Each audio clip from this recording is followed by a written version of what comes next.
यदि ये या गुरु पहले 5वें और 90वें भाव में बैठ जाए तभी उसकी एस्ट्रोलॉजर यानी ज्योतिष बनने की संभावनाएं बढ़ जाती हैं। यदि 8वां भाव गुरु या केतु से प्रभावित हो जाए तब भी व्यक्ति एस्ट्रोलॉजर यानी ज्योतिष बन सकता है। यानी गुरु बृहस्पति ग्रह दूसरे, छठे और 8वें भाव में हो तो व्यक्ति की वाणी सिद्ध हो जाती है। इसका क्या मतलब है? इसका मतलब ये जो बोलता है, जो बताता है, वो सही बताता है। उसने किसी को कोई बात बताई तो वो सही हो जाएगी। कब? यदि गुरु यानी बृहस्पति ग्रह दूसरे, छठे और 8वें भाव में बैठे हों किसी व्यक्ति के, तब उसकी वाणी सिद्ध हो जाती है। ये तो था इसका छोटा सा परिचय। अब हम बात करते हैं लगन भाव, तनु भाव यानी प्रथम भाव, जो पहला भाव होता है कुंडली का। यदि उसमें सूर्य बैठ जाए, यदि प्रथम भाव में सूर्य बैठ जाए तब क्या होता है?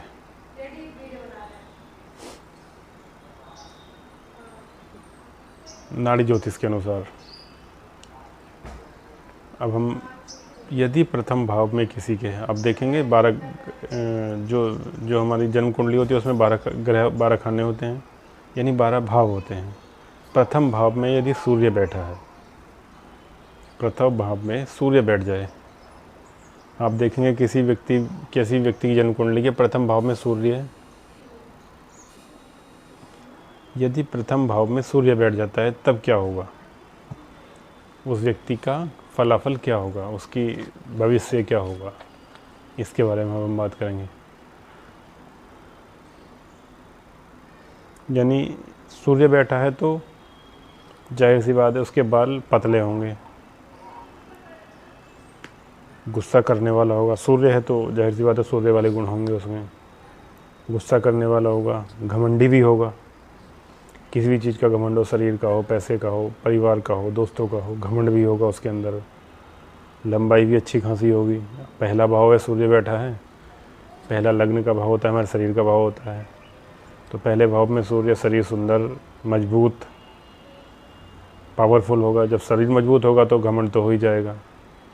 और चूँकि सूर्य बैठा है पहले भाव में, इसलिए तेज अवश्य होगा।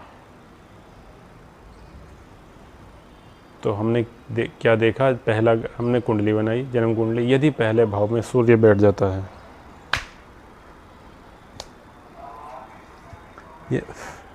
यदि किसी भी व्यक्ति के पहले भाव में सूर्य बैठ जाता है तब क्या होगा?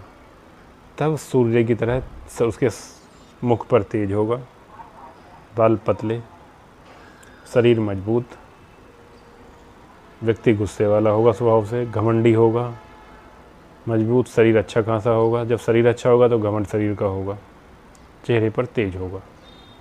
ये सब गुण उस व्यक्ति में पाए जाएंगे यदि उसके पहले भाव में सूर्य बैठ जाता है नाड़ी ज्योतिष के अनुसार। अब बात करते हैं पहले भाव में यदि चंद्रमा बैठ जाता है तब क्या होगा। यानी हम पहले भाव की बात कर रहे हैं अभी। पहले भाव में सारे ग्रह, सूर्य बैठ जाता है तो ये होगा। अब चंद्रमा है, यदि किसी व्यक्ति विशेष के प्रथम भाव में चंद्रमा बैठ जाता है तब क्या होगा। तब व्यक्ति, चंद्रमा है तो पानी से लगाव होगा, यानी पानी ज़्यादा बर्बाद करेगा। बर्बाद किस तरह से करेगा? बर्बाद करेगा नहाते समय।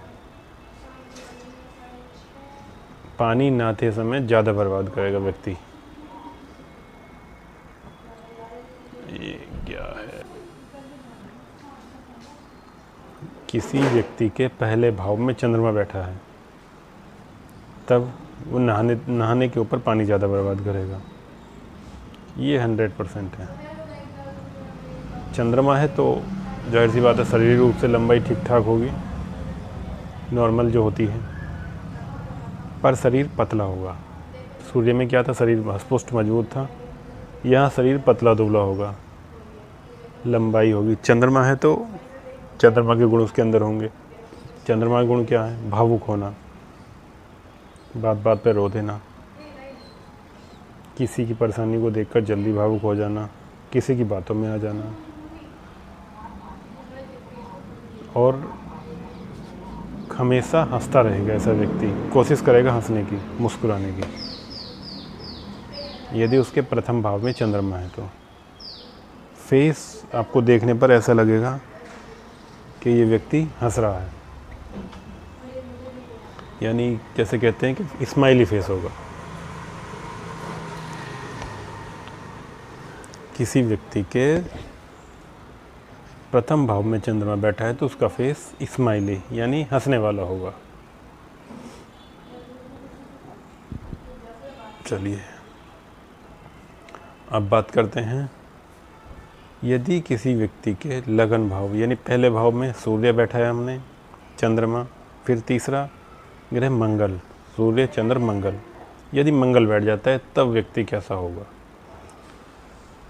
जी, यदि किसी व्यक्ति के तीसरे भाव में मंगल बैठ जाता है, मंगल बैठ जाता है प्रथम भाव में, पहले घर में ही, तनु भाव में, तो जाहिर सी बात है मंगल है तो मंगल वाले गुण भी उसके अंदर होंगे। क्या क्या गुण होंगे? व्यक्ति के चेहरे पर आँख, ये यहाँ इतने एरिया में, यहाँ हो सकता है चेहरे पर हो, बेसिकली आँख पर होता है, चोट का निशान होगा। कई लोगों को देखा गया है इस चीज़ के साथ, यदि उनके पहले भाव में मंगल बैठा है तो चोट का निशान अवश्य होता है। ऐसे व्यक्ति किसी दूसरे की बात से जल्दी इरिटेट हो जाते हैं।